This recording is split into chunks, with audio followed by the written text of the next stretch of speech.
Hey, welcome to God's Glory and Men's Real Stories. I'm excited that you would join us today for another great episode. And to all those listening for the first time, thank you for joining us. I want you to know that your story and what you may be going through matter here, and you're not alone. So don't worry about what chapter you're in because God's still writing your story.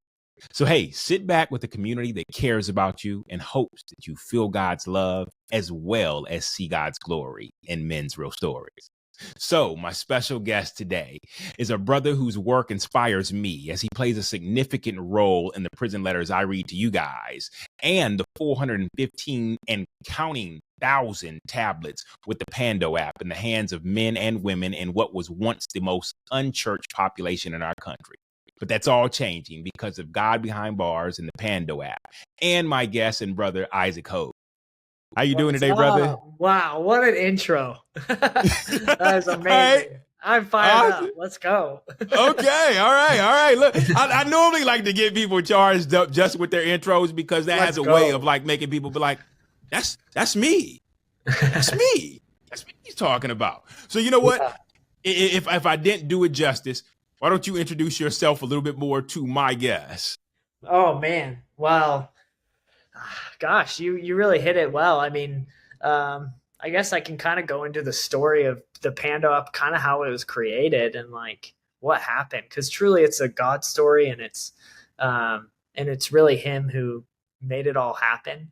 About I want to say 3 years ago, our CEO of God Behind Bars was like, "Yo, we have an opportunity to build an app on the largest, there's tablets inside of prisons. There's about 1 million, I believe, out there right now.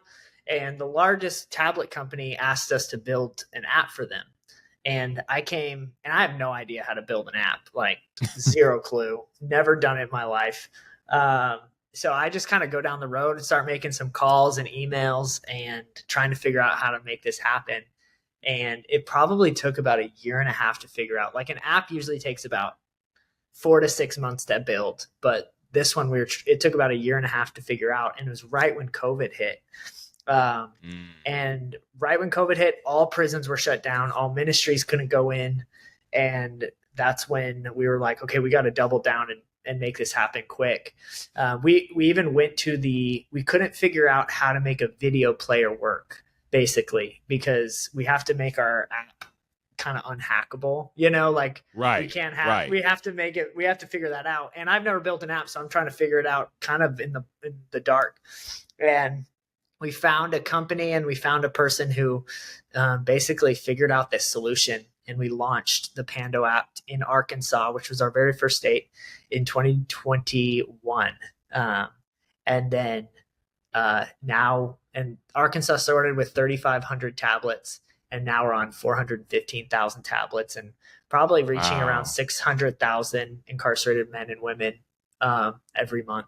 So, again, like I think it's so cool to be to not know how to build an app, to not know how to I had no idea what I was doing, but God chooses people for the things He wants to, like even prison ministry. I never thought I would even love prison ministry and want to do prison ministry, and now I love prison ministry and want to do prison ministry. And I just love how God chooses people for specific things, and they're you can be so unqualified like I am. But God, when God wants to do something, like He's going to pick His people to do it. Sure. I feel very honored that I get the opportunity to, I mean, you read the letters, and I get so many of those too. And just to hear the incarcerated men and women's lives changed by like a simple app, like I could get emotional right now thinking about it, because that's truly like God doing that. Right. And He's created the funds. He's created I mean, I found out the other day, this is a random story, but the Pando app's the only app allowed in solitary confinement in the state of Texas. So every incarcerated man and woman who's in solitary confinement, the only thing they can watch is the Pando app. And it was just a moment where I was like, God, you're doing stuff. In the Bible, it says, the Lord never slumbers or sleeps. He's working in your sleep. He's working in those things. Like, I didn't ask for that. We didn't ask for that, but God created that opportunity. And it's just like, these are moments where you're like, I'm not even doing anything. Like, So, God is just moving. so you know what? That's mind blowing, because as I sit here and I think about what you just said, and I'm like, wow, that's the only app allowed in solitary confinement. So what that speaks to me is that somewhere somebody said that, you know what, if we're going to give them something, let's give them this. It's almost like them saying, you know what, they took God out of a lot of places, but the one place we're going to continue to put him is in a place where people are in isolation. And they're pushed, they're stuck, they're tucked off from other people. And we're going to make sure that God finds them in that solitary confinement spot of, you know what, I don't have anybody else to talk to right now, but I'm not by myself. And that right there just stood out to me so much, because my first thought was that, yes, every letter I read, every one of them just about mentions how God found me. I found God through the Pando app.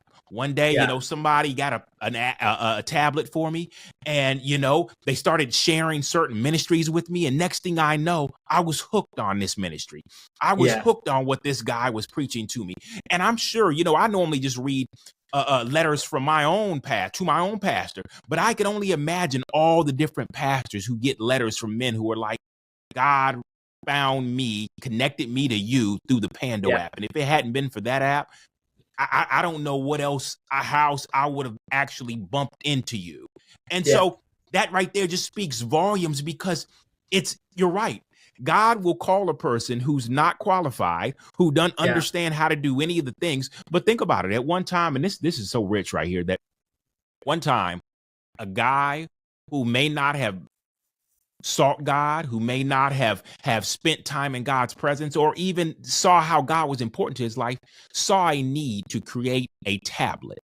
Yeah. Just a tablet. Yeah.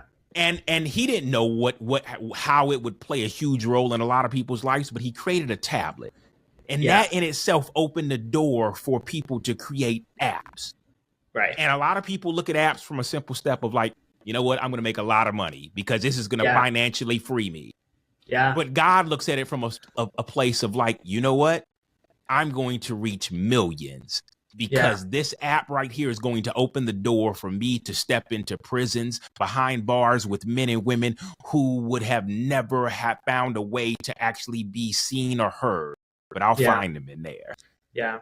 Well, I think even too, I mean, to go a step further, and you touched on it, like people created tablets for honestly financial gain.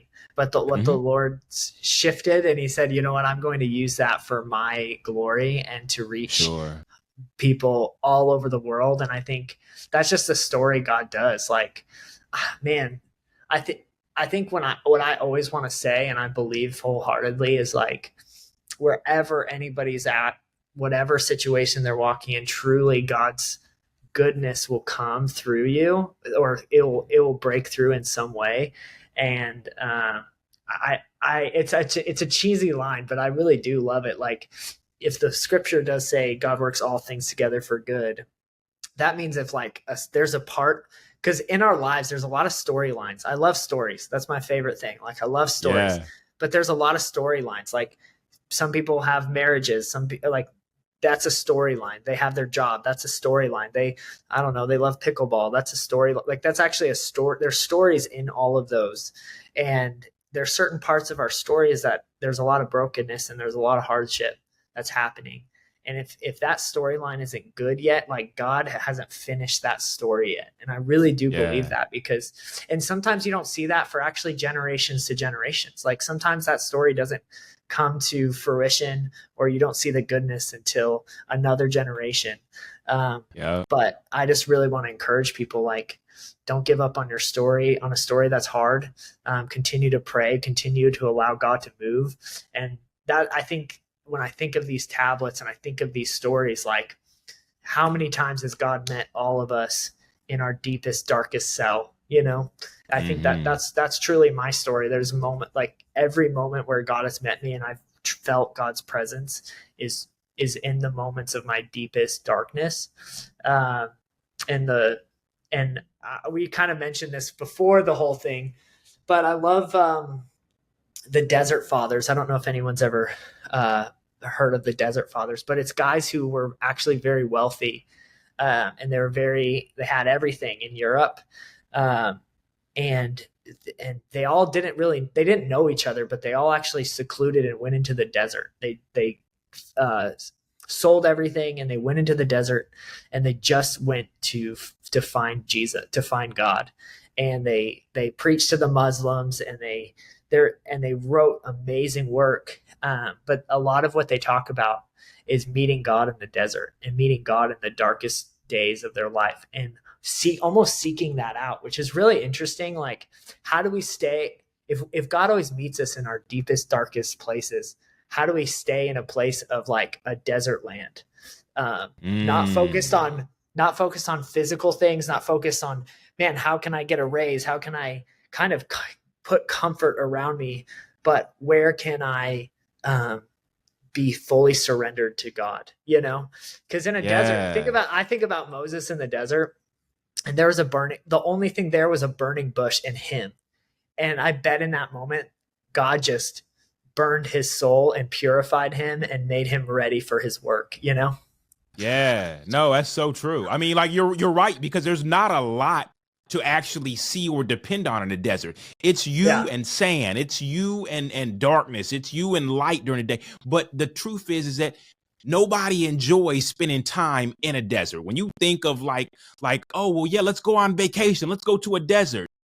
You've never heard anybody really say that. No. It's not normally a choice of many of ours. It's a place that we find ourselves in when things don't go the way we expected them to go, when things take a turn and we find ourselves in spaces where it's like, I don't know how I found myself here, but I'm so ready to get out of this place. Yeah. And what am I supposed to learn here? What am I supposed to get out of this?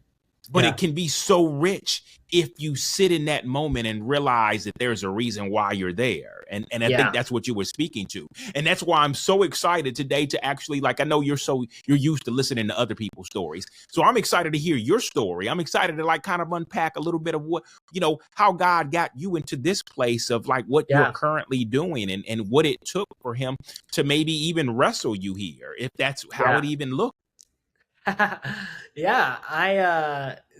a good question. Well, I mean, I grew up a pastor's kid in Colorado Springs, Colorado. I have 6 brothers and sisters, so I was the type of guy who raised his hand whenever like my dad would say, "Do you want to accept Christ?" As a kid, I would be like, "I'm just gonna make sure I'm good this time," and I just kind of always did that. But I really didn't understand what following Jesus looked like until high school. I didn't really understand like Jesus dying on the cross. I really didn't get like why that had anything to do with me, because I'm a pretty good kid. And I had a moment in high school. I was a baseball player in high school and college, and I was sucking my sophomore year. I did terrible. And I was going through just high school stuff, trying to figure out who I was. I was struggling with friendships. I think, looking back, you're like, dang, I was depressed, and even thoughts of like, what's the point of living kind of thing. I wasn't ever like thinking, suicide, but I was thinking, man, what's the point of this life if I'm not relevant, if I don't have anything? Like I was wrestling with a lot. And there's a moment, I was going into my junior year during that time. And actually, rewind, sorry. This is kind of where it all culminated. So I was playing baseball during that time, a lot of baseball. I was getting recruited by colleges, but I was struggling too. And my dad and my family was like, "Hey, why don't you go to this like youth conference kind of thing?" So I go to this youth conference up in Missouri. I think it was Lake of the Ozarks or something like that. And during that time, I'm pushing my youth pastor in this lake. And when I push him in this lake, my shoulder dislocates, my throwing shoulder, and I tear my labrum. And I can't like lift my arm. It's just dead. And I go back to Colorado. And the Olympics is in Colorado where they train. Colorado Springs. So I go to the Olympic surgeon, and he looks at my arm, and we do an x-ray and everything like that. And he says, Isaac, your arm is completely torn. And he said, if you play baseball again, you'll only throw to like 70%. So I'm devastated. During this time, I'm already struggling. Again, like thoughts of like, what's, if I can't do this, if I can't play this sport, like, what's the point of me living and the point? And so I'm wrestling for about a week or so. And the craziest thing happened where so I'm in biology class, and I get a call from my dad. I don't remember why I even answered it. I mean, I'm in biology class, and I like step out and I answer the phone, and my dad said, "Hey, Isaac, I've been fasting and praying for you today, and I felt like the Lord told me that your arm's going to get healed." And I'm in a cast or not a cast, I am in a cast, and or a sling, not a cast. And he said, and I was like, "Thanks, Dad. Like, appreciate it." And again, like, I was to the point where I didn't believe in the God who could heal. I didn't believe anything good could happen. And the very next day I wake up, and then my first thought is what my dad said to me and what God said to him. And I lift my arm up, and I could never lift my arm above my shoulder. And all of a sudden, there's literally no pain, nothing. And my arm was completely healed after that day. Wow. And I was I was like blown away that happened. And I was just shocked. I started playing baseball that same day. But it was like I got to the point where I was like, I don't believe in the God who just healed me. And I wrestled with that for about 2 weeks. And then finally I got to a point, I went outside and I was just yelling at God, and I was frustrated because I was like, all this stuff was happening to me. My arm was healed. And then as I was yelling at God, I literally just started crying, and I felt like someone just hugged me. And I just felt his love and his presence. And I gave my life to Jesus outside in the snow in Colorado Springs, Colorado, in our woods that we had. And then ever since then, God has, I think, shown me what it looks like to follow Jesus, shown me what suffering looks like. I think that's the biggest thing I've been learning for the last couple of years is just that God really does call us to suffer. He calls us to give our lives for him. It's not about us. It's not about our brand and what we're doing, but it's about Jesus at the end of the day. And after that moment, I went and played college baseball at Nebraska Omaha and did terrible, like sucked. And then I went to and I really struggled in college, just like, I don't know, never feeling like, kind of honestly, I kind of came from this place of like, I have to do more for God. I have to do more for God. I have to do more for God. Because that kind of shows that I'm a Christian. And then I went and moved to Las Vegas and started working at a church. And I kind of brought that same mentality of like, I just have to continue to work for people to feel like I'm enough, for people to give me gratification. A lot of it was like, how do I build myself up? And I worked at that church for 2 years. And then it was the craziest thing. Like, basically I worked so hard and so much that I truly burned out, and burned out in a really tough way where even my brain, I had trouble talking. My brain would be like, if you asked me how I was doing, I would think like 7 or 8 different things to respond to you. And I could barely say one of them because my brain was thinking so fast. Right.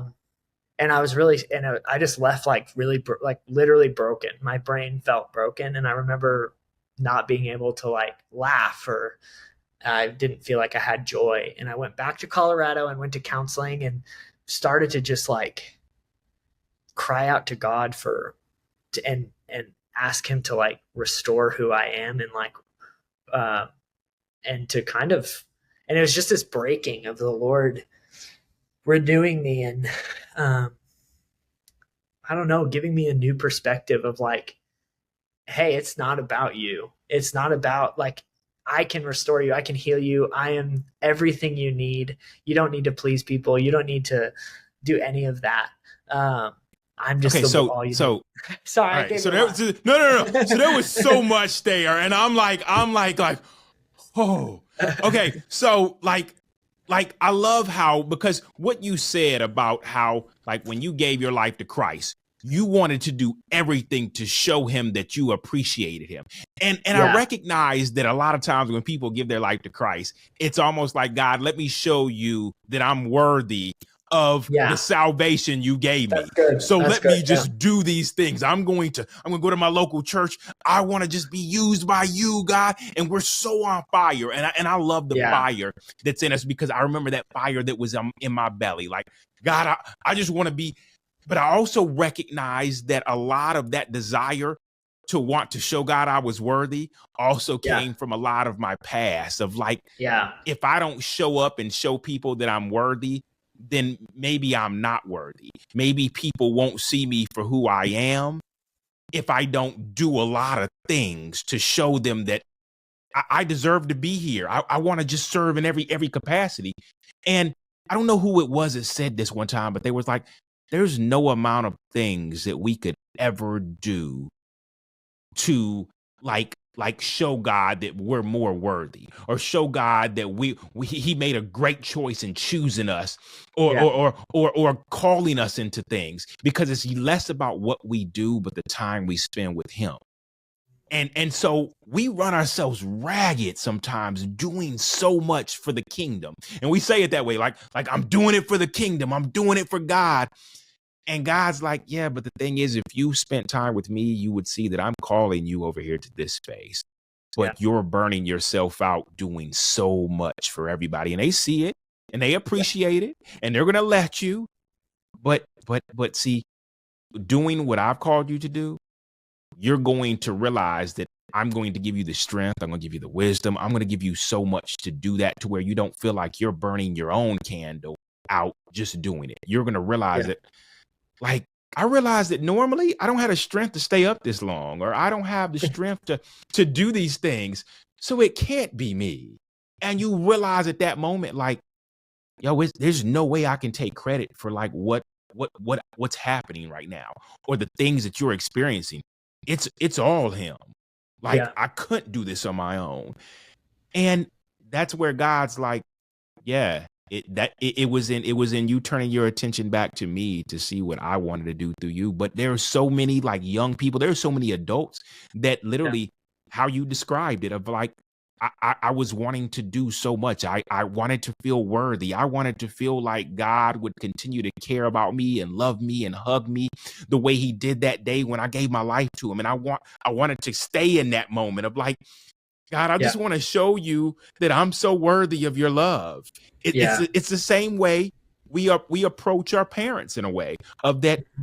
I want to show you that I'm worthy to be your son. I want to show you that I like I want you to be proud of me. yeah, And so it carries over to the way we address God as our heavenly Father. And so it was so rich what you said, because I realized that's so many of our stories. Like, we just yeah, we have good intentions, but if we looked at it from a stance of like, God, there's no matter what I do, it'll never equate to like, it won't allow me a space in heaven, yeah, because we know that, and I always forget the scripture, but we know that God can say, you did mighty things for me, you did mighty works for me, you cast out demons, you healed the yeah, sick, but I never knew you. yeah, And it's like,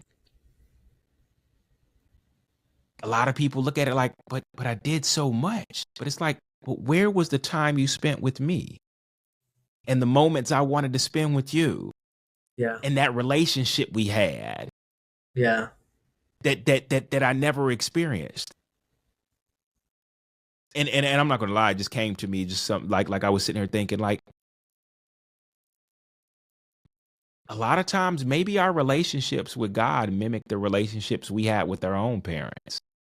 The time we may have spent with them, the time we may have not spent with them, the way they were in our lives. And it's like, oh, but like she's still my mom because, she was there. And even though we didn't spend a lot of one-on-one time, she was still my mom. And so now my relationship with God looks similar to the relationship I had with my mom or my dad. It was, it was kind of surface level. Hey, you have a good day at school? Yeah. Okay, I'm gonna go to my room now. And God's like trying to follow us up the stairs, like, okay, well, tell me more about it. But we're just so used to being like, it was good. Yeah. Yeah. Well, I mean, gosh, you just said so much too. That's so good. I mean, because I think it's interesting because even when people hear like that God is our father, like that can mean a lot to that can mean a lot of things to different people who had great fathers and some who didn't. And I think the coolest thing is, and I actually heard my pastor Louis Giglio say this. He's like, no, God is your perfect father. So it's not just your father, he's your perfect father. So he encapsulates the perfection of what fatherhood is supposed to look like. So if your dad wasn't there, like God is there. If your dad didn't say I love you, like God is saying right now he loves you. And I just think that's so beautiful. And I think another thing you said, and it made me think, like,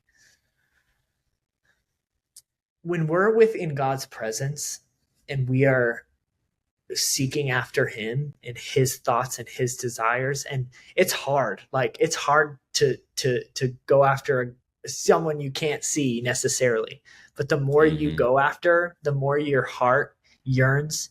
And even when you don't feel like it, you're on your knees and you're inviting God into it. Like, I love the verse. I think it's in Galatians or Ephesians or Philippians. I know it's in one of those three. But Paul wrote says, yeah, Paul wrote this. That's a good way to say it. God has given us all we need for life and godliness. And I think it's so cool. Like, if you need more of something, like, but but you want to do it from a place from Christ and not from a place of like, hey, I'm going to do this. I'm going to build this because I want to do it.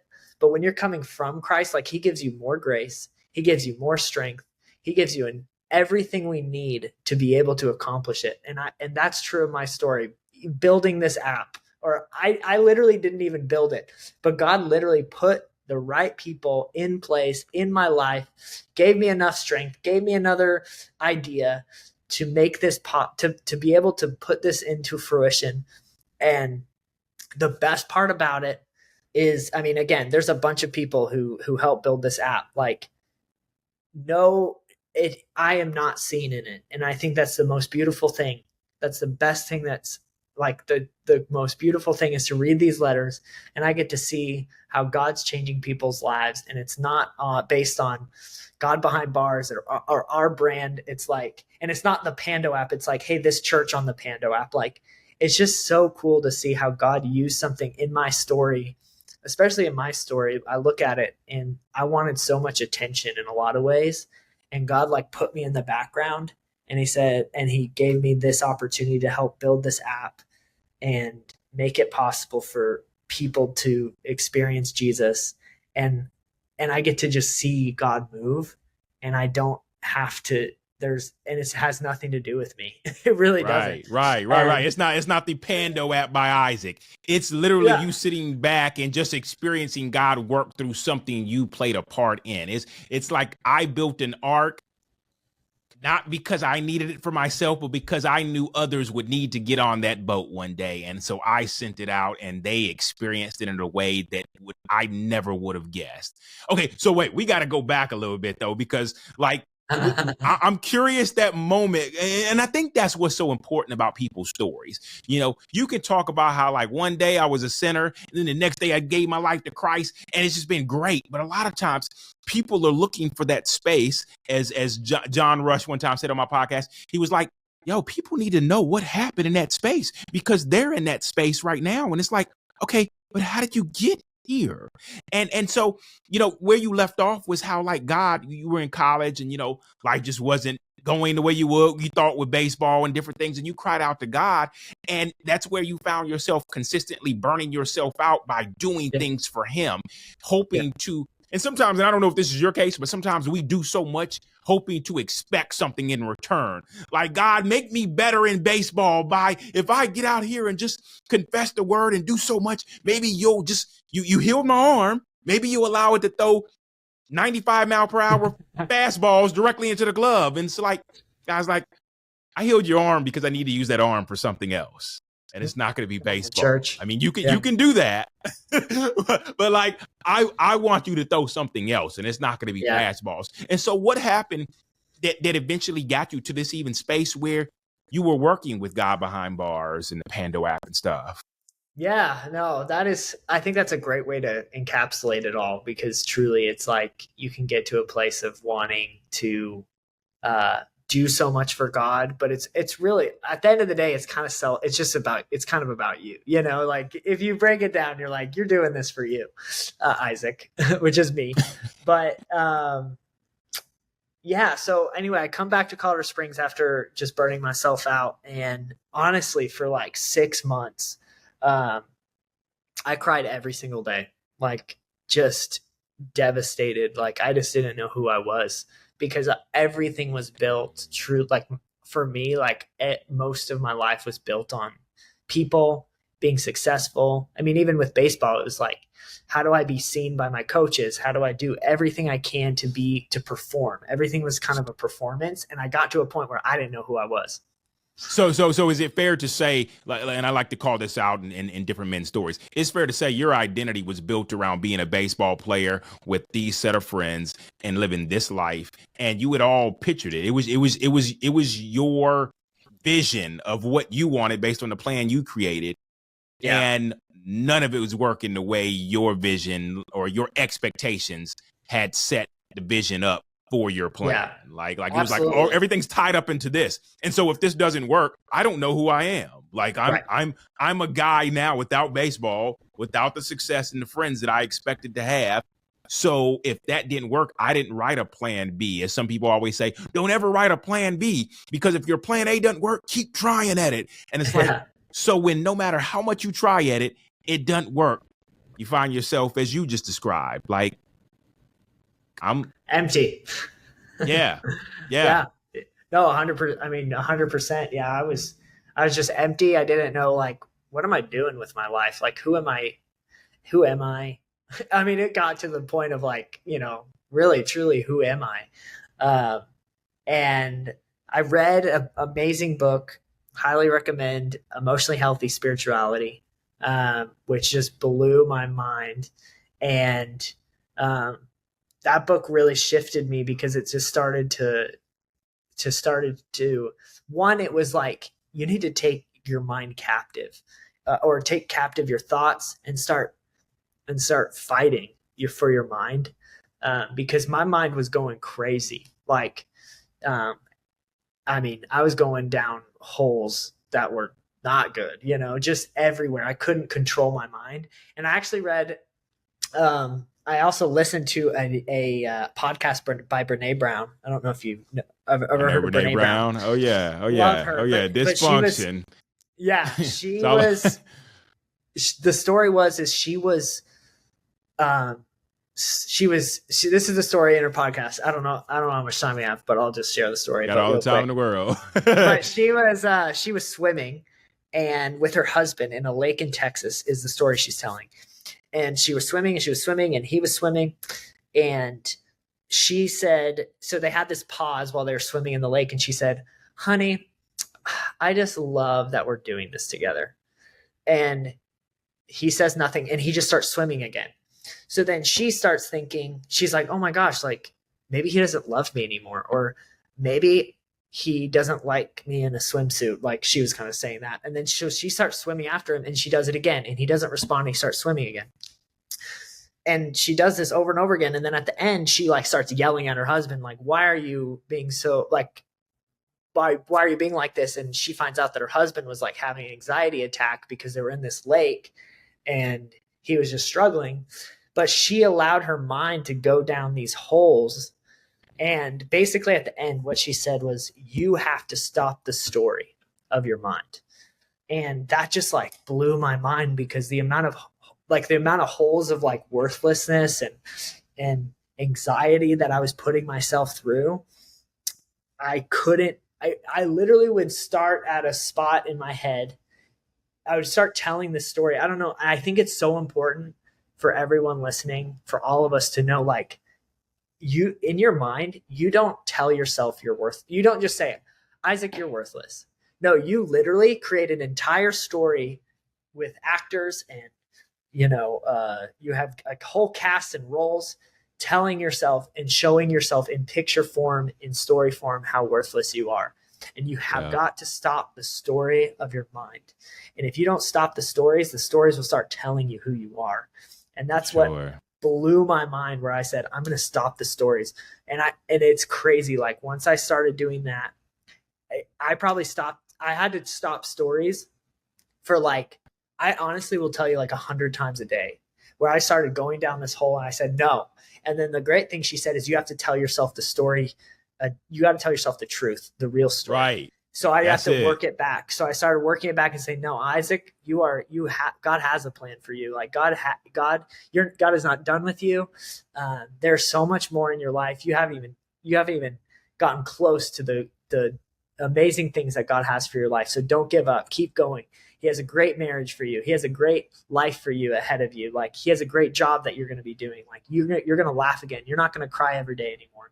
And I just started saying those truths over and over again. And I literally started to see my brain start believing what I started saying. Yeah. And things started changing from there. Yeah, no, look, you just hit on a huge, and I love Brene Brown for that, because that is everybody. There is nobody that's safe from that storytelling that happens in our mind sometimes, where a thought is implanted based on an experience we have. And all of a sudden we go down the path of, like, well, maybe they don't like me. Maybe I'm not important. Maybe, I mean, like, we come up with all these different, and we just, like you said, we go down this road of, like, this new story that leads us to believe that maybe I'm not worthy. Maybe I'm not good enough. Instead of correcting ourselves. And as you said, I stopped it. I said, you know what? That's not the truth. I am worthy. I do show up the way I'm supposed to. I am appointed. I am chosen. I am loved. It's just those things of reminding ourselves, even if you put them on a mirror in your bathroom every day, I am marked. I am chosen by him. I am loved. I am his son. I am a son. I am a daughter. Just reminding yourself of who you are, because the truth is you're going to step outside your door, and there are going to be people who, whether purposely or imperpurposely, subconsciously or whatever, they're going to try to tell you who you are. You're not good enough. You'll never make it in this league. Yeah, unfortunately, we're not looking for people who don't have this qualification or whatever. They'll tell you who you are, and if you listen to that, you'll go home with a ton of different little sticky notes, little name badges of all the things people said about you, and you'll take them off. You'll stick them on that mirror, and you'll start to tell yourself the story of what they said about me. I'm not good enough. They said it. I'm not worthy. I'll never make it. I don't even know why I'm doing this. And those sticky notes have a way of, like, beginning to tell you, what's the point? Right. What's the point? No, that's so good. And even deeper, like, with it all, is I started to learn about neural pathways. I don't know if you know about those, but neural pathways are basically your brain creates little trails. So there's little neural pathways. It's literally like it creates a trail in your brain, and your brain wants to work, not work. Like, your brain is lazy. Just like, I mean, it really is.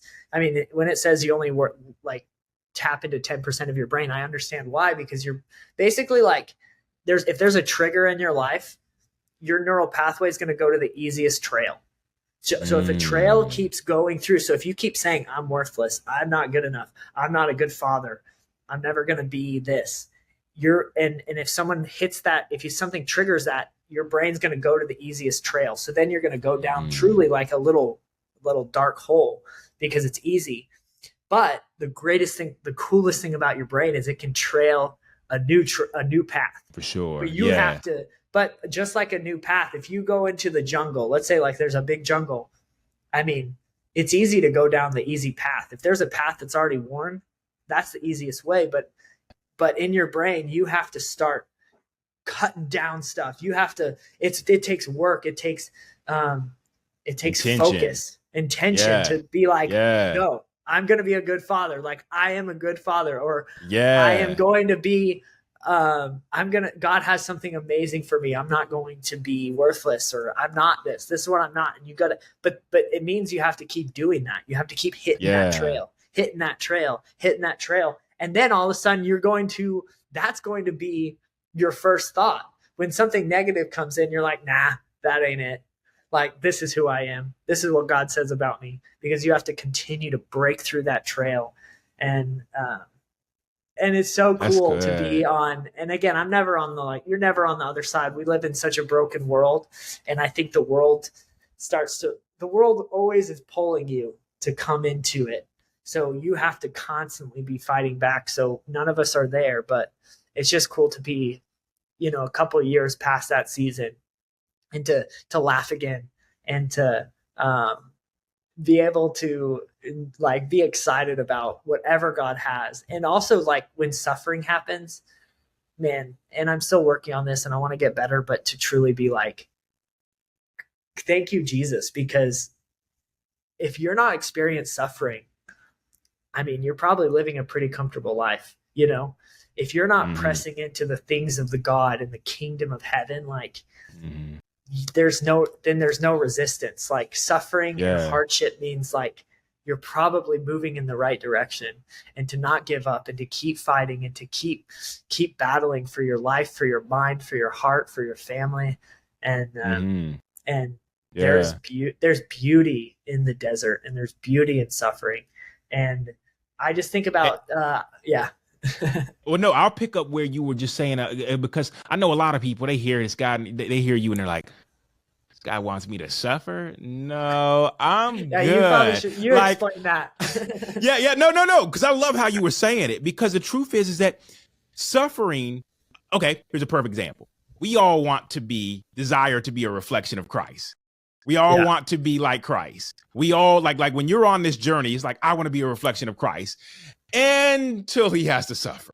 The second where the soldiers came and picked him up and can I not do that part? Can we skip that part and then go to the part where he rose again and he went up? That's the God I want to be a reflection of.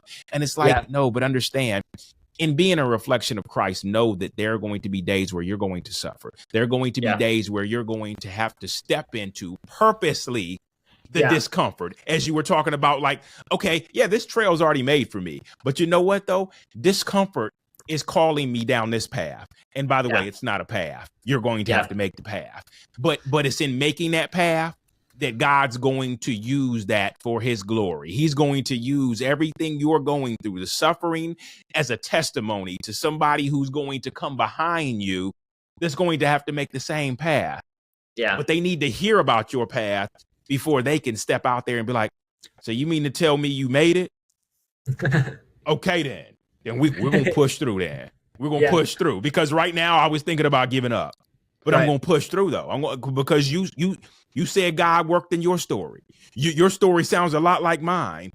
And so because you said so, because you encouraged me based on the story you just shared, I'm ready to go. Let's go. Let's go. Let's go. Because Isaac said so. He said, I'm going to suffer. All right. Well, I'm expecting the suffering then. He said that there's going to be times when it's not going to go the way I want it to go. I'm expecting the discomfort. Matter of fact, I won't wait on it. I'm going to step into it. Well, I love this verse in 1 Peter 2. 1 Peter 2:20. It says, if when you do good and suffer for it, you endure, this is a gracious thing in the sight of God. And then he says this, for to this you have been called, because Christ also suffered for you, leaving an example so that you may follow in his steps. And so I listened to a sermon. Someone put this in a sermon. I'd never heard it before. And he says, you have been called to suffer. And I was like, dang, shoot. That's true. Man, I mean, I think so much we love the story of Jesus and we love the resurrection story. Right. There's also there's the truly most of this, like his resurrection story, like if you listen to like, or how many chapters are there of talking about Jesus's resurrection and what happened after that. There was a lot that happened, but they said we can't even, in the Bible it says we can't even tell you all the miracles he did, because Right. we couldn't even contain. It was something like that, like a crazy story. But Right. but most of the whole Gospels was actually following Jesus to the cross and watching him follow God and listen to God's voice, and but it was leading him to his death. And Hmm. and if we're like imitating Christ, that's kind of our life right now. Like at the end of the day, we're Sure. all walking toward, even in like relationships and even in our personal lives, like we kind of experience moments of death and resurrection, like there's these moments of like who you were before even coming to know Jesus, you death and resurrection. That just Yeah. keeps happening in our life. And then there's going to be a day in all of our lives where we die and then we actually experience real resurrection. Like, Right. but the story of Jesus is just, there's just so Good. much of just death and resurrection. And um, my fiance, she told me this amazing story, and I'm going to kind of butcher it, but it was in a book she was reading. But she was talking about how Jesus in the Garden of Gethsemane, he chose to take on the cross and die. And he had free will too.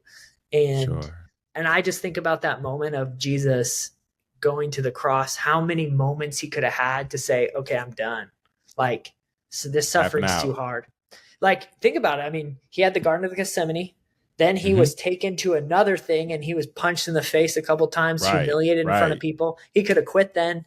And then he was taken to get flogged and beaten and just blood everywhere. He could have stopped right there. They even asked him at the end, call on angels to take you down. He had a chance then. Like there were so many moments where he could have said, hey, this is a lot. This is too much. Like Right. I'm done. Right. But over and over again, he endured suffering for our sake. And I think sometimes even too, if I don't know if somebody needs to hear this, but like sometimes suffering just feels a lot longer than it should. I think sometimes we can think like, okay, God, this hurts. Like you can fix it now. And Right. I think of the story of Lazarus. Lazarus, in the Bible terms, resurrection would always happen 3 days. In 3 days, it was like this idea. That's why when Jesus rose again on the third day, it was actually a symbol of what the Jews believed was supposed to happen. But after the Right. third day, it was over.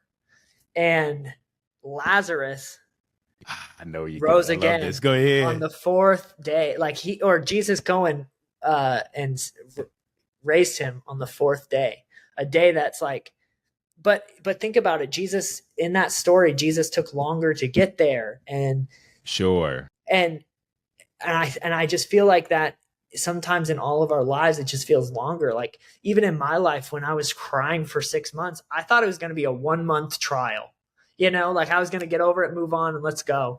And then it just like kept lasting and it kept going, and I was like, God, well, why am I not fixed yet? Like, why haven't you just fixed me? And it was just a month and another month and a day and another day. Even with Lazarus, everyone's crying. There's no one they're like, there's no way anyone can resurrect this man. It's the third day. We're Right. done. It's over. Right. But Jesus shows up on the fourth day. And I think sometimes it's just one more day. And I remember telling myself, like, I'm just going to keep going until God moves. And I'm just going to, if I have to meet God and I have to go a mile, I'm going to go a mile.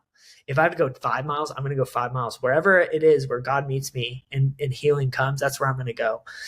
And sometimes I just felt like someone maybe needed to hear, like, Yeah. suffering can That's so last a good. little longer, but God's still working, and he can resurrect things on the Sure. fourth day. You just don't know when that fourth day is. Yeah. No, that's so good. That's so good. And that's so true because you're right. A lot of times we get stuck with this thought of like, well, God won't make me walk this long. He won't make me go through this long. We're Yeah. coming up on 3 days. I'm sure he's going to do it Yeah. now. Like, I'll just sit back and like everybody's story is different.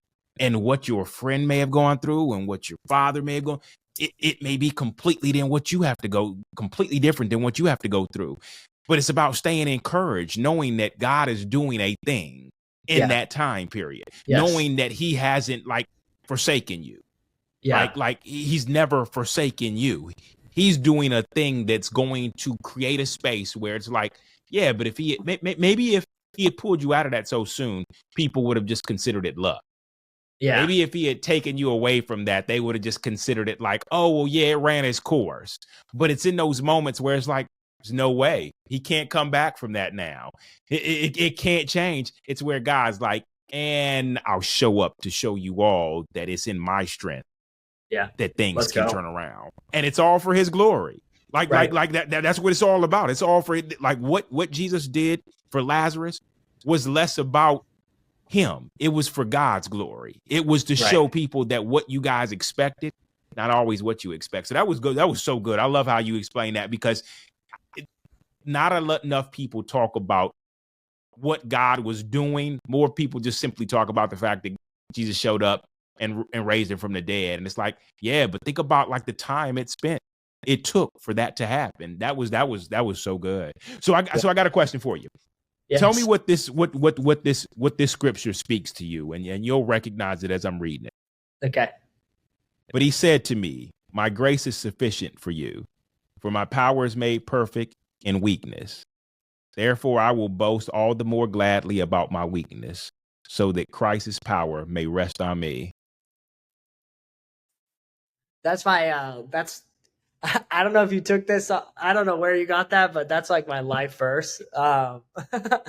So, man, gosh, that verse is a constant reminder that just of surrender. Honestly, like if God's grace is sufficient, and power is perfected in weakness, and we can boast in our weaknesses, like why wouldn't we stay weak? I know that's probably not the best thing to say, but like no. I get what you're saying. Like sit in the weakness that most people, that society and culture tells, man, that's weak. But it's like, yeah, but see, what you don't know is in my weakness, you're going to experience his strength. And so, no, I get exactly what you said. Like, stay weak. Like, know that like this weakness is not my story. It's not my identity. Like what you're experiencing right now, you're yet to see what Christ's power can do through what you considered weak or the weakness that's displayed or is told by culture and society of like, oh, he's weak. Oh man, he'll never like, and so like, as I read it, I don't get me wrong. It encourages me. And I was sitting there like, man, that is so true. It's so true. It's so true. It's like basically saying, I don't know if I'd say stay weak. It's like embrace the weakness. Yeah. Like embrace it. I think of like recognizing that like where I may be weak, he is strong. And like that is so many of our stories. Yeah. Of like where I fell short, where I was weak, he was strong. It was in his strength. And so yeah, I think so much of the walking with Jesus is like it's the world says it this way, but you need to flip it over. And it's like God asks us to like, hey, instead of working so hard, I think hard work is good. You should work hard, work your job, sure. be the best at your job. But God sometimes just asks you to, hey, you don't know how to handle this situation at work. Come and get on your knees and pray. Like, no, that's not what the world's saying to do. Like, it's telling you to work harder, get going, get stronger, like do all these things. But he's saying, no, come and surrender on your knees to me, and I will give you I'll give you more than enough, and I'll give you the Sure. answers. And I just think that like our world, I mean, again, I will boast all the more about my weaknesses for when, and then it says, for when I am weak, then I am strong. 2 Corinthians 9, Yeah. 10, I think that's 10. It says, for when I am weak, then I am strong. I just think about that. For when I am weak, then I am strong. That's what God says about all of us and to all of us is your weakness is, it's not, it's really just saying, God, like, I cannot do it. I mean, you can go all through your life working so hard to try and become something. And if you look at society, if you look at like the celebrities and the people, it's never enough. Like it never becomes enough. It's never fully happiness. It's never fully joy. It's just this constant turmoil of, I've got to do more. I've got to try this. I've got to do this. I've got to be with this person. And it just, I'm not famous enough. I'm still on the A. I'm on the C list still. I need to make it to the B list, the A list. Like I want as much money as this celebrity. It's like a constant run. And the crazy thing about it is we start to mimic our lives the same way. Totally.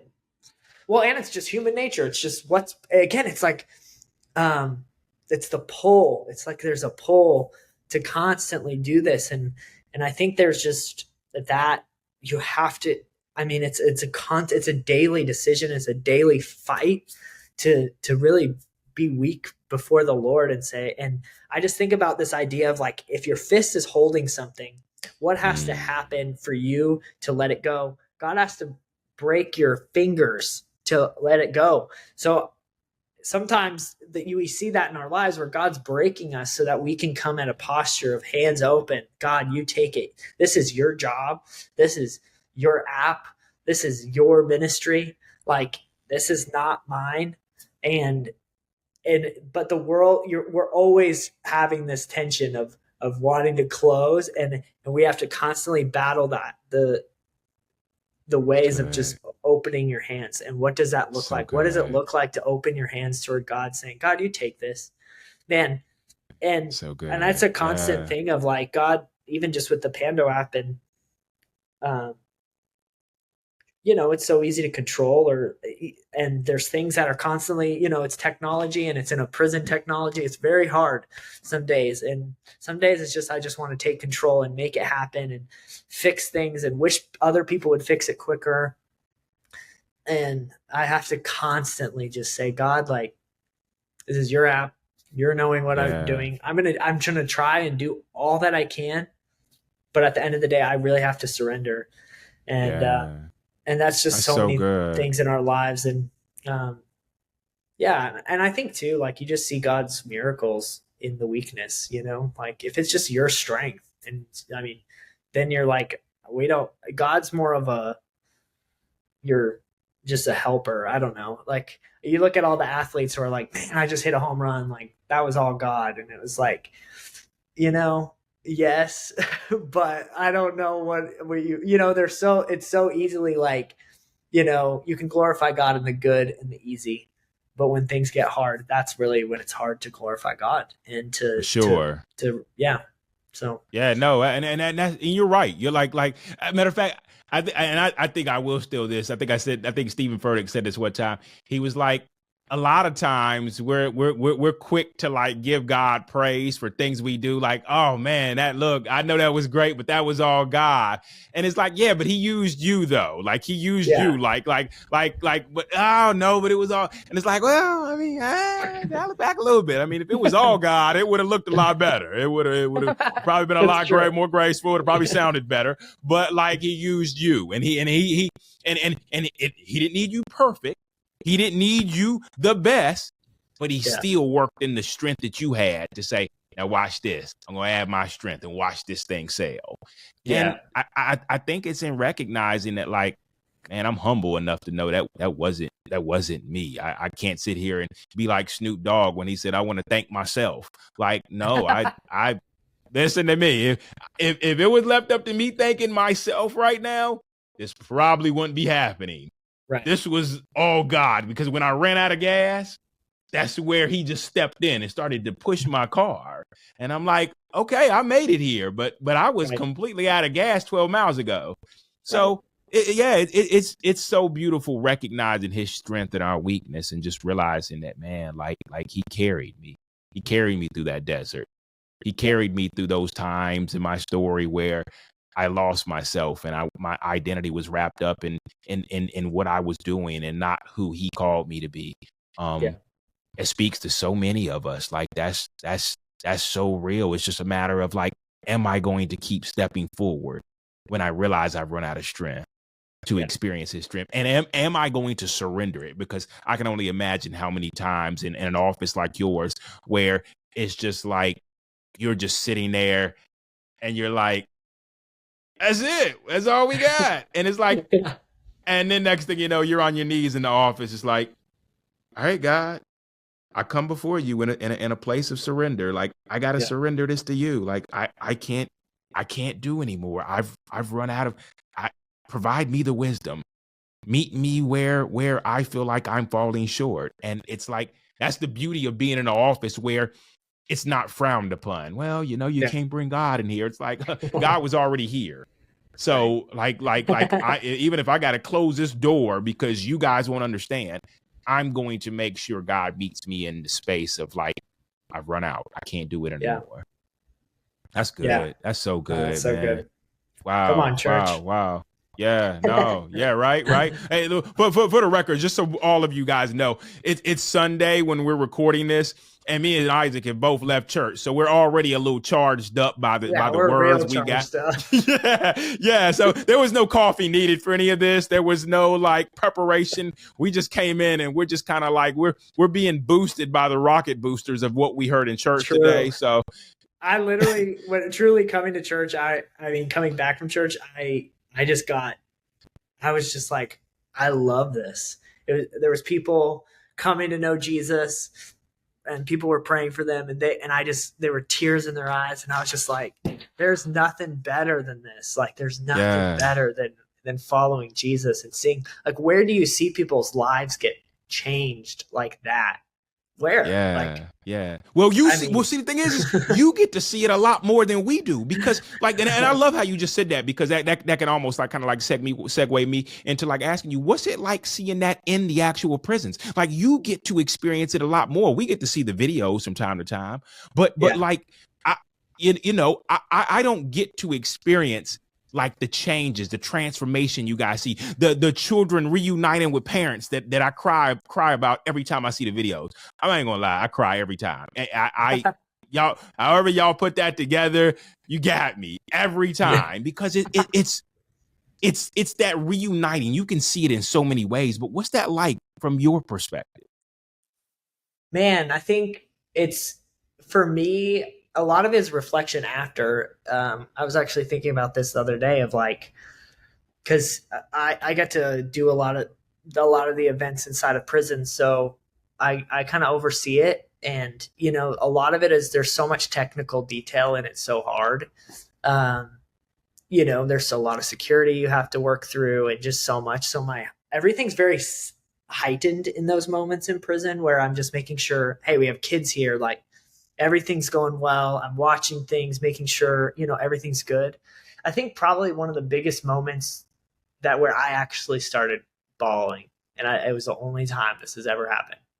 We were in a maximum security prison in Miami, Florida, doing a family reunification event, and we're reunifying. And a lot of these dads are life sentence prisoners, so a lot of their kids hadn't seen them in years.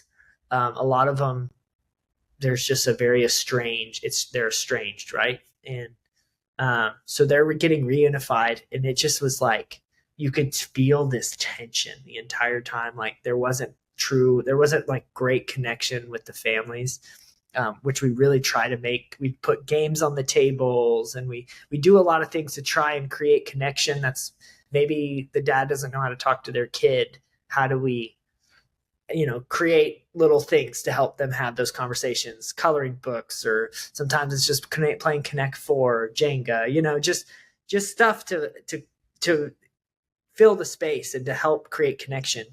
And it wasn't happening. And it was during Christmas time. It was last year. And um, I was just praying. I was like, God, what do we do? You know? And every time, basically, we have every time we do a Christmas event, actually any event, the incarcerated men or women get to wrap gifts for their children. A lot of these incarcerated men and women have never given a gift to their kids. They either didn't have enough or weren't there for them anyway to do it.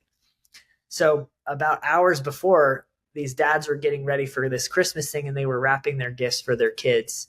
And the kids don't know this is happening. And so we got to that moment where all the dads left to go grab their bags of gifts, and it's bags of gifts. Like, we want the kids to get like 5 or 6 gifts, like each kid. So some of them have 2 bags, and they went and they walked in with their bags of gifts. And I just had this moment. So this kid was opening a present, and he was like, how did you know this was what I wanted? And so this kid just starts crying. And then another kid gets like for kids who are older, like 13 or 14, we get them gift cards because, it's hard to get gifts for them. Right. And another kid gets like a $75 gift card. He's like, I've never been given this much. He literally is saying that to his dad, and he just hugs him. And like, I'm just looking at and it was just like one after another of a kid saying something to their dad of like, and then another girl was holding her teddy bear. She was like 11 years old, and being like, oh my gosh, this is the best thing. And she's crying and hugging her dad. And I just started crying because it was just like that moment where just by these gifts, the tension broke, and like these kids just felt seen. The dads felt like heroes. And it was miracles involved in that. Like, we actually don't ask the kids what they want because there's just so much coordination. So we just buy hundreds of gifts for the dads to pick out, and they tell us their kids' ages, and we help them kind of find gifts for them.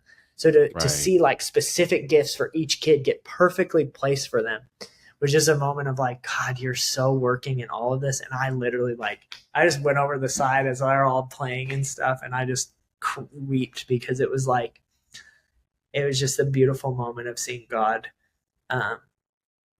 restore families. These kids are going to remember that day forever. And that's so good. And yeah, and then so a lot of the events I get to look back on and just see like, God, you're just so good at making these stories, and he knows and sometimes these events, like only one person is impacted or something like that, or only like 3 people get saved. But it's just, I've never walked away from a prison event saying like, that wasn't worth it. And yeah, it's just a wonderful thing. I love it. I truly love getting to be in there, and like, because the other thing that a lot of incarcerated men and women say to me is like, you guys keep showing up. And that's something that I take very personal of, like, when I do an event somewhere, like we don't just do it once and we bounce.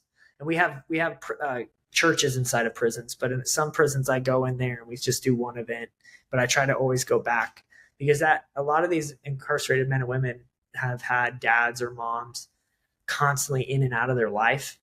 Sure. No consistency, nobody, and they trust the people that are always showing up. So a lot of them have been in gangs and stuff like that, or been in abusive relationships because that person's always there controlling them, or the gangs, that's their family. And, for sure. As a ministry, we just believe like we just keep showing up, and we keep we give them our best. That's something our CEO Jake always says is, we're going to give them our very best. We're not going to give an app that's just bare minimum. We're not going to give them an event that's just bare minimum. We're going to give them the very best. Other people could spend less on an event, but we're going to spend more so that we can give them our very best. So no, and I think that speaks to like just the wounds that they already have, like the abandonment wound that, oh, these guys are just here just to do a quick video and just bounce on us. They're going to leave us like everybody else left their lives. It speaks to the wounds that they carried into prison. And not only does it speak to the wounds, but it allows them to see Jesus through you guys, because you know, a lot of people are like, well, I've never seen God. I've never seen Jesus.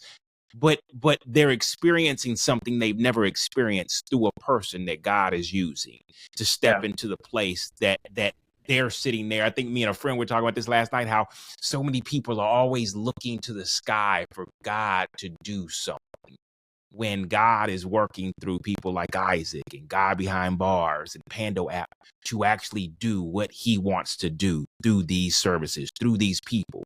And if you'll sit back and you'll experience it like you did, it allows you to see God do wonderful things that you couldn't have possibly, like the kids are like, how did you know I wanted this? And the dad's like, I did, but and so like when I go back to myself, I'm sitting there like, how did I know that? And that's where you have to wonder, like, God, you put that on my heart. Yeah. You led me in that direction. I had a ton of stuff. It's like, how did you know that they would want that? Right. And I think that's where stories, like I always say, that God has a way of sometimes orchestrating some of the funniest sitcoms through our life. I feel like sometimes he sits up there and he's just like, watch this. And then those are other moments where he's just like, he puts it together so beautifully in our stories that it's just like, I couldn't have wrote that. Like I couldn't have, there's no way I could have wrote that story, which is why the story, the Bible, is the #1 seller forever, because there's nobody that could put together a book that has words that are living in our lives now, which is why it's called the living word. It's like, you can't remake that. You can't create that. Mm-hmm. So I like I said, I love watching those clips. I love, if anybody knows, curious what I'm talking about, you know, I watch a lot of y'all's clips through Facebook and Instagram, just seeing how families are reunited, seeing what God's doing in prisons, seeing what he's doing in places that a lot of us can't visit. You know, I enjoy going into the prison myself and spending time with those guys. And you're right. They enjoy when you show up every week, because it's like, oh, wow. So like, you're going to keep coming back. Like, yeah, like, why not? like what you guys don't realize is that as much as you realize, you're looking at it from a thing of, this is what you guys are doing for us, but it's like what you're doing for me. When I sit here and we watch a sermon together and we have such good in-depth conversation afterwards, that makes me feel like, okay, so look, I'm going to see you next Monday, because like, I don't normally get to have these good in-depth conversations after I leave out of the service you just watched. I watched that just yesterday, and I didn't have a good conversation like that. So yeah, I'll be back here. We can give or take, but I enjoy spending time with you guys. I enjoy showing up and allowing you guys to see Christ through me. So yeah, no, I love what you guys do, man. You know, I'm a huge fan. I'm a fan. If I'm a fan. Clearly, I mean, I tell people I can't read enough letters where it's just like they don't mention God Behind Bars in the Pando app. It's like it comes up every other letter at least. And it's like, and the guys who don't say it, it's like, yeah, you might have missed that part where you talked about how you watched this podcast or watched this sermon through the Pando app. And it's like, I mean, it's doing great things, man. I mean, like it truly is an inspiration to me and so many other people who can't get into those places that you guys reach people at, because I love how you say it, in the unchurched population that you're trying to change. I love that. Yeah. No, it's a beautiful and so cool. I mean, we're in 331 prisons, the Pando app is, and we are praying and believing God to go. We're at 415,000 tablets, and honestly, I'm praying and hoping by March we'll be on 650,000. So we're going to do a little 200,000 push. Guys. And we possibly might get on more different tablet companies. So it possibly could hit 1 million pretty soon, honestly, this year, if it gets crazy. So we're believing God for so much, and I'm believing with you guys. And you know, I don't want to miss this part. And I know it's like, okay, wait. Double. Hey, look, I can't wait, because, you know, there's one thing I know people love these conversations I have with men, but the way people respond to the letters I read and how they see God moving in the lives of people that you would think would just give up or who have lost hope, or don't have a redemption. There's nothing, you can't bring that guy back from what he did, but it's in those letters, it's in those videos, it's in those podcast episodes that just make people realize, wow, God is still working in places that I would have not expected. And let's not forget that you guys are also connecting men and women to local churches when they are looking to be released, which is okay. So like we were just covering what you guys are doing in the prison, but what you guys are doing for them as they begin to leave, so that they can be around communities of people like you guys who came in when they step out, which is so inspiring too, because it's like, all right, I experienced this thing. I experienced this through these people, something that encouraged me, something that uplifted me. And now I'm about to step out. And what do I do next? I'm scared of this next chapter in life.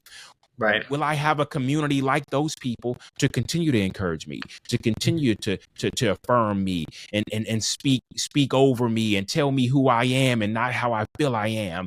And it's what you guys do in connecting them to their next chapter of the people that will come around them and love them in spite of like what they did. Like, because a lot of times we get stuck in that mentality of, but like, do you guys want to be around me? Like, if I told you what I did, would you still accept me?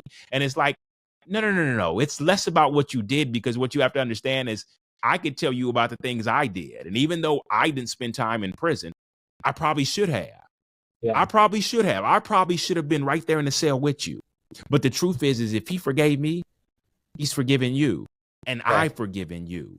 Yeah. And I want to come around you and encourage you and continue to walk with you, because it's less about reminding people of what they did, but walking with them through the next chapter of where God's taking them, which is what it's all about.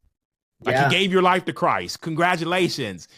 But if it dead ends at that, it's like, all right, well, man, like what's next? Like, they gave me a Bible and they walked off. They left me kind of stranded. And it's like what you guys do, where it's like that connection of like, all right, now we're going to hand you off to this church that we believe in, that we know will continue that walk with you. And love that. I couldn't leave that out before we left, because I was like, man, I would miss out on just sharing all that you guys do. That it's just like, I love it. It's a blessing, man.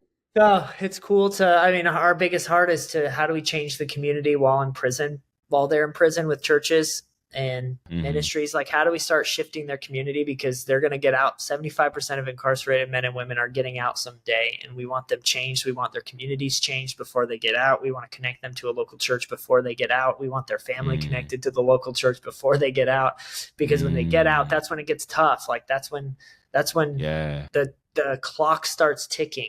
It's in 3 years, 75% of incarcerated men and women are going to go back to prison. So there's a time limit of the clock starts ticking, and we have to connect them to a new community, a new church community. Family. And that's kind of our goal. And even to just encapsulating all of this, podcast. I know we said a lot of things. We've had a long journey, which has been so fun, but I'm just even thinking, like, if I were to say anything to the people listening, like, we talked a lot about suffering and a lot of hard things, but man, following Jesus, there's so much joy, and there's so much is a blast, and the people and the community is amazing of just people, and God can do so many miracles. I mean, in prison and in your life and in so many people's lives. And I just don't ever want to remember the joy. I don't want to forget the joy that God brings, and the hope that he always is bringing in, to never give up, and to know that God has a really unique and purposeful plan for all of our lives. And even Robert, just you, I mean, even just this podcast, like, maybe years ago, you never thought you'd be doing this, but God had a perfect and unique and amazing plan to do this. And you're reaching so many people, and you're such a joy to so many people. And even going into prison, like, you probably never thought that you would love it. And now you're like, I'm not going to miss a Monday. And that's just what God does. So following Jesus is the greatest adventure that any of us could ever be on. So true. And I appreciate you. I appreciate you just encapsulating all that, because you're right. We could touch on so many things, but just at the root of it all, just following him, like you said, Yeah. It makes life so much easier, despite whatever you may be going through, whatever you may have seen. So no, that's so good, man.